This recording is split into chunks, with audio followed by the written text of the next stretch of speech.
안녕하세요.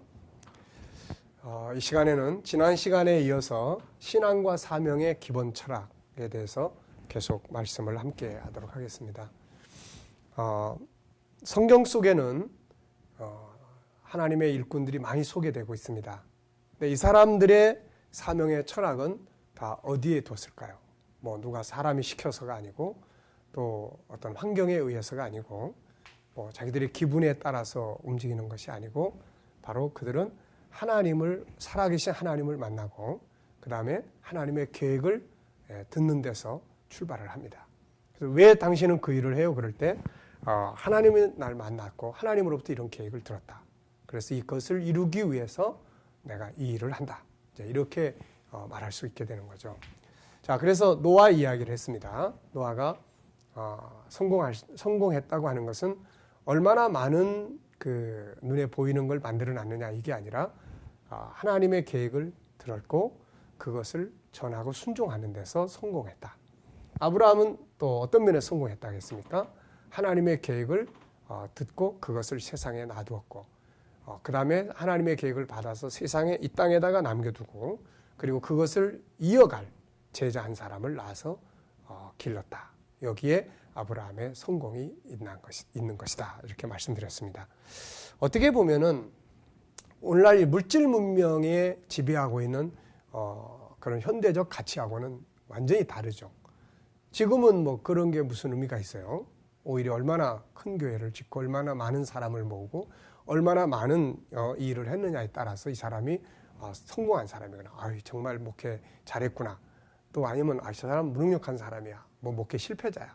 이렇게 가치 기준, 진화론적 가치, 이 물질적 가치, 인본주의적 가치가 그것을 그렇게 만들었는데 우리는 거기에 그렇게 종노릇하면서 교만에 빠지거나 아니면 좌절하고 열등감에 빠지거나 사명의 회의를 갖거나 이런 경우들이 너무나 많은 것입니다. 이제 우리는 성경이 보여주는 성경이 말씀하고 있는 그 정체성, 정말 사명의 철학, 우리가 이걸 분명하게 가지고 그 위에 굳게 서서 세상이 뭐라고 하든 간에 관계없이 하나님의 사람으로서의 그런 사명의 역사를 감당해 갈 수 있는 그런 이제 일꾼들이 되어져야 할 것입니다.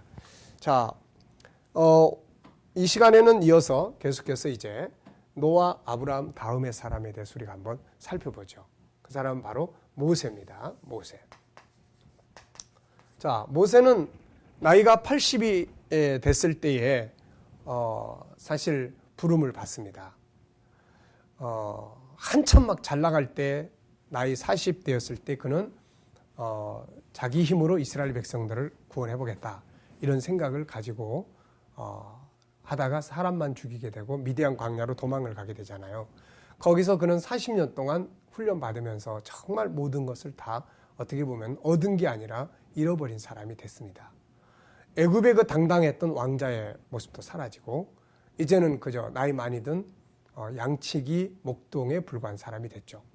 그에게는 어떤 꿈이니 비전이니 이런 건 다 의미 없는 이야기들이 돼버렸습니다. 이제 그날 그저 양치면서 신의 산을 오르락내리락 하면서 양떼와 함께 그저 세월을 보내는 바로 그런 사람에 지나지 않았습니다. 근데 이 사람이 어느 날 애굽으로 가는 거죠. 그 옆에 사람들이 만약에 물어본다면은 당신은 지금 어디 갑니까? 했더니 애굽으로 갑니다. 애굽에는 왜요? 이스라엘 백성들을 건져내기 위해서 갑니다. 그런다면은 옆에 사람들이 보고 뭐라고 그랬겠습니까? 저 사람이 지금 나이가 많이 들더니 저 정신 나간 거 아니야? 어떻게 보면은 그런 모습을 우리가 한번 생각을 해보면 그 마치 돈키호테 같은 그런 그 생각을 갖게 됩니다. 자, 그런데 모세가 왜 가는 겁니까, 지금? 모세 자신한테 물어보면 모세는 이렇게 대답합니다. 나는 하나님을 만났습니다. 하나님이 아브라함의 하나님, 이삭의 하나님, 야곱의 하나님을 만났습니다. 그리고 그 하나님께서 나에게 이 계획을 알려주셨습니다. 이스라엘 백성들을 애굽 땅에서 건져내라고 하셨고 그들을 가나안 땅으로 인도하겠다고 하신 겁니다. 지난날 아브라함과 맺었던 그 언약의 그거 계획을 이루기 위해서 날 부르셨다고 말씀하셨고 나에게 이걸 이루기 위해서 가라고 말씀하셨습니다. 이게 바로 사명의 철학입니다. 자, 여러분, 우리는 출애굽기 3장에서 하나님께서 모세를 불러놓고 하신 말씀을 볼 수가 있어요. 나는 아브라함, 이삭, 야곱의 하나님이다. 이제 내가 내려가서 이 백성을 건져내고 그리고 이들을 인도해서 적과 꿀이르는 가나안 땅에 인도하여 들어가게 될 것이다. 너는 이제 가서 그 일을 해라. 사실 모세는 3장 4장에 걸쳐서 총 5번이나 못하겠다고 합니다. 실질적으로 모세한테 지금 그 일을 할 만한 아무런 힘이 없는 거죠. 뭐 군대가 있습니까? 뭐 힘이 있습니까? 권력이 있습니까? 뭐 자기를 따르는 사람이 있습니까? 뭐 아무것도 없잖아요. 그런 사람이 그 일을 어떻게 하게 되는 것입니까? 여기에는 하나님이 등장한 것이죠. 그리고 하나님의 계획을 알려줘요. 내가 내려와서 이 백성을 건져내고 그리고 이들을 인도해서 가나안 땅에 들어가게 할 거다. 너는 가서 이 말을 전하고 너는 가서 이것을 이 지팡이를 가지고 능력을 행하고 너는 가서 그들을 건져내라. 그래서 모세는 간 겁니다.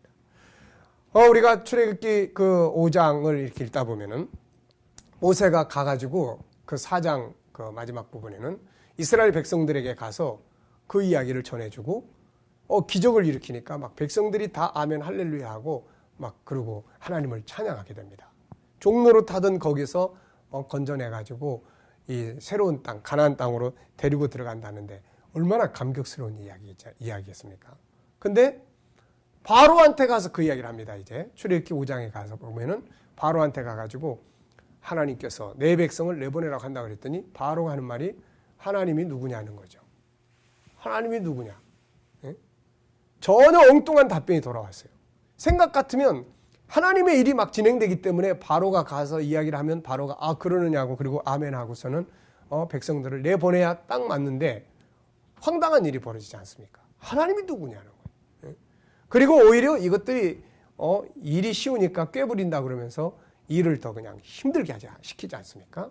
전에는 지푸라기는 다 주면서 벽돌을 만들게 했는데 지금은 지푸라기까지 너희가 다 구해다가 해라 이렇게 된 거죠. 그러니까 백성들이 그 앞장에서는 막 하나님을 찬송하고 이랬던 사람들이 이제 어떻게 돼요? 이제 그런 상황이 딱 벌어지고 나니까는 이제 모세를 원망하게 됩니다. 그 원망 소리를 듣고 그리고 돌아온 모세는 하나님 앞에 뭐라고 이야기합니까? 하나님, 내가 가서 이야기를 했어도 바로는 내보내지도 않고 이스라엘 백성들은 더 무거운 짐을 짊어지고 그들은 원망하고 그런데도 하나님은 구원하지 않습니다. 이렇게 항의적인 이야기를 해요. 그때 다시 이제 6장의 이야기를 또 합니다. 하나님께서 6장을 통해서 또 설명을 하시는데 이게 뭐냐면 창세기 15장에 아브라함과 맺은 언약의 말씀을 다시 하시는 거예요. 언약. 이걸 조금 더 줄을 붙인다면은 모세야 실망하지 마라. 이건 반드시 이루어지는 일이다. 왜? 이건 우연히 어쩌다 되는 일이 아니라 내가 너희 조상 아브라함과 이 약속을 맺었다. 이제는 때가 돼서 이걸 이루려고 하기 때문에 이건 반드시 이루어진다. 넌 전혀 걱정하지 마라. 이제 앞으로 내가 너를 애굽의 바로에게는 신과 같은 존재로 만들어줄 거다. 결국 그 하나님 말씀대로 이루어지지 않습니까? 자, 모세가 성공한 것은 60만 명이라는 많은 대군을 애굽에서 데리고 나왔다는 데 있는 게 아닙니다. 역시 모세도 하나님을 만났고 하나님의 살아계신 하나님으로부터 그분의 계획을 듣고 그 계획을 이루기 위해서 충성을 다했다는데 그의 성공의 역사가 있다. 이렇게 볼 수 있는 것이죠. 자, 사명의 일꾼들의 모습은 다 이렇게 동일합니다. 자, 그 다음에 이제 우리가 선지자들의 이야기를 좀 살펴보겠습니다. 구약 시대에는 선지자들이 많이 등장을 합니다. 그런데 이 선지자들을 우리가 보통 두 종류가 있는데 하나는 참 선지자, 하나는 거짓 선지자가 있습니다. 네. 자, 이 공부를 하고 있는 여러분들은 과연 참 선지자에 속해 있을까요? 거짓 선지자에 속해 있을까요? 자, 일반 성도로서 봉사를 하든 신앙생활을 하든 아니면 사명자로서 복음을 전하는 자로서 일꾼으로서 일을 하든 어쨌든 간에 거짓 선지자에 속합니까? 참 선지자에 속합니까? 아마 이런 질문을 던지면은 대부분의 많은 분들은 난 참 선지자예요. 난 참된 성도예요. 아마 참된 일꾼이에요. 다 이렇게 말합니다. 그 자리에서 자기를 가리켜서 나는 거짓된 일꾼이에요. 나는 거짓 선자예요. 이렇게 말하는 사람은 아무도 없는 거죠. 네. 그리고 만약에 우리가 이단들한테 가가지고서는 그 이단한테 당신은 이단이니까 회개하시오. 만약에 그런다면은 이 이단이 정말 미안합니다. 내가 2단 노릇해가지고 정말 죄송합니다. 이렇게 이야기하겠습니까? 아니죠. 오히려 내가 2단이면 넌 3단이다. 이렇게 이야기하지 않겠습니까? 자, 그렇다면 과연 우리가 거짓 선지자냐 참 선지자냐의 차이점을 어디서 찾을까요? 뭐 외모, 인물이 멋있게 생겼으니까 이 사람은 참이다. 이 사람은 좀 흉악하게 생겼으니까 이 사람은 거짓 선지자 같아. 뭐 이렇게 말할 수 있나요? 아닙니다. 자, 에레미야 시대를 우리가 한번 놓고 보면은 에레미야 시대를 놓고 보면은 잘 이해할 수 있는 겁니다. 하나님께서는 에레미야에게 네가 뭘 보느냐 이렇게 물으시죠. 그랬더니 에레미야가 끓는 가마가 북에서부터 남을 향해서 기울어진 것을 보나이다. 이렇게 이야기합니다. 그랬더니 하나님께서 잘 봤다는 거죠. 이 백성이 범죄하기 때문에 내가 북쪽에 있는 북쪽에 있는 바벨론을 끌어다가 심판하겠다는 것입니다. 너는 가서 이걸 이야기해 주라는 거죠. 그런데 거짓 선지자들은 그거를 모르는 거예요. 하나님의 계획을 모른다는 이야기죠. 그러니까 어떻게 합니까? 가가지고서는 편안한 이야기만 하는 거죠. 에레미야는 여러분 회개하세요. 이제 잠깐 있으면 이제 바벨론이 와서 이 나라를 다 쓸어버릴 겁니다. 여러분 회개해야 됩니다. 그리고 왕에게도 지금은 바벨론 편으로 서야 됩니다. 막 이렇게 이야기하지만은 이 거짓 선지자들은 여러분 걱정하지 마세요. 하나님은 우리를 사랑합니다. 절대로 그런 일 없습니다. 편안합니다. 평안할 테니까 앉지 마십시오. 여러분들이 바깥에서 뭔 일을 하고 와도 여기 안에 들어오기만 하면 하나님 다 보호합니다. 자, 누구의 설교가 더 은혜롭겠습니까? 자, 에레미야 29장의 내용도 보면은 에레미야 29장의 내용이 뭡니까? 바벨론에 먼저 포로로 잡혀간 사람들에게 에레미야가 보낸 편지입니다. 에레미야는 뭔 이야기를 하고 있냐면은 여러분들은 거기서 오랫동안 살아야 된다. 자식들을 결혼시키고 포도밭을 일구고 그 나라가 잘 되기를 위해서 기도를 해라. 왜냐하면 평안한 가운데서 여러분들이 살 수 있도록 하기 위해서 그렇게 하라는 것이죠. 그런데 거짓 선지자들은 뭐라고 얘기합니까? 곧 돌아온다. 여러분들은 반드시 곧 돌아올 거다. 하나님께서 여러분을 사랑하기 때문에 반드시 돌아올 거다. 자, 근데 누구의 말대로 됩니까? 결국은 에레미야 말대로 되죠. 자, 여러분, 항상 에레미야는 그러다 보니까 사람들에게 핍박을 받아요. 어려운 일을 만납니다. 비난을 받죠. 때로는 그냥 땅굴 속에 갇히게 되죠. 막 그런 일들을 계속 만납니다. 그런데 거짓 선지자들은 환영받죠. 왜? 편하고 좋으니까요. 여러분, 오늘날 우리들이 과연 어떤 모습으로 말씀을 전하고 과연 어떤 모습으로 또 말씀을 듣고 있는지 우리 모습을 한번 생각을 해봐야 됩니다. 사도 바울은 데살로니가전서 2장에서 하나님이 우리를 기쁘게 여기사 복음 전할 부탁을 하셨다. 내가 하나님을 기쁘게 하는 사람이냐? 사람을 기쁘게 하랴? 하나님을 기쁘게 하랴? 사람을 기쁘게 하는 자라면 하나님의 종이 아니라. 이런 아주 강력한 그런 고백을 하는 것을 볼 수가 있습니다. 여러분, 힘들고 어려운 시대 속에서 편안하고 그리고 위로받고 또 안전하게 살고 싶고 하는 건 누구나 다 가지고 있는 소망입니다. 네. 그렇지만은 그런 소망과 하나님의 계획은 또 전혀 다릅니다. 네. 제가 어느 날 저도 늦게 아들을 낳았기 때문에 그 아들의 장래에 대한 생각들을 늘 하잖아요. 잘 키워서 결혼시켜가지고 또 손주도 보고 그러면서 좀 행복한 이런 것들을 생각을 해봅니다. 그런데 머릿속에 무슨 생각이 딱 드느냐면은 야, 그건 네 생각이지. 하나님의 시간은 전혀 다르다. 자, 우리가 하나님의 시간에 맞춰서 인생을 살아야 성공하는 겁니다. 내 생각대로 세상은 움직여가는 게 아니라 하나님의 계획을 이루기 위해서 세상은 움직여가고 있기 때문에 그런 거예요. 거짓 선지자와 참 선지자의 차이점 무엇인지 기억하시겠습니까? 다시 한번. 참 선지자는 하나님의 계획을 알고 사람들이 그것을 환영을 하든 환영을 하지 않든 싫어하든 좋아하든 하나님의 계획을 정확하게 알려주는 것이고, 거짓 선지자는 그걸 모르기 때문에 자기 생각대로 자기의 마음대로 현실에 맞도록 사람들이 좋아하는 것만 골라서 전해주게 되는 이런 상황들을 갖게 되는 겁니다. 마지막에 가서 보면 참 선지자의 말이 맞아요. 그래서 결국 이스라엘 백성들이 바벨론에 의해서 무참하게 짓밟히게 되고 왕은 두 눈 뽑히게 되고 정말 비참한 결과를 가져오지 않았습니까? 하나님의 계획을 바르게 알고 그것을 준비하고 그것을 바르게 깨닫고 거기에 맞춰 살았더라면 그런 비극은 없었을 것입니다. 얼마나 재미있느냐 없느냐, 저분의 말씀이 얼마나 재미있느냐 없느냐, 또 저 설교가 얼마나 재미있고 없느냐, 이게 아니라 그 속에 하나님의 계획이 있느냐 없느냐, 하나님이 우리를 향한 그분의 계획이 정확하게 전달이 되는 거냐 안 되고 있는 거냐, 이것이 바로 분별해야 될 가장 중요한 일이 되는 것입니다. 자, 그 다음에 보면은 이제 예수님의 시대로 우리가 한번 이렇게 와볼 수 있죠. 예수님의 시대. 자, 예수님은 세상에 아버지의 계획을 분명하게 알고 오신 분입니다. 세상의 성인들과 예수님의 차이점은 많지만 그 중에 하나가 있다면 세상의 성인들은 세상에 딱 태어나서 부딪히는 문제들을 해결하기 위해서 노력을 한 사람들입니다.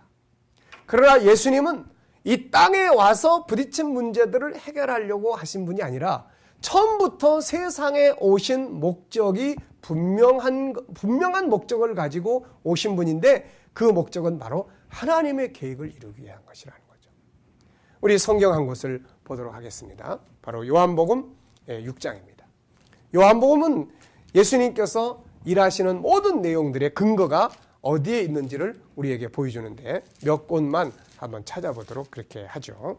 요한복음 6장 38절 말씀부터 보면 내가 하늘로서 내려온 것은 내 뜻을 행하려 함이 아니요 나를 보내신 이의 뜻을 행하려 함이니라.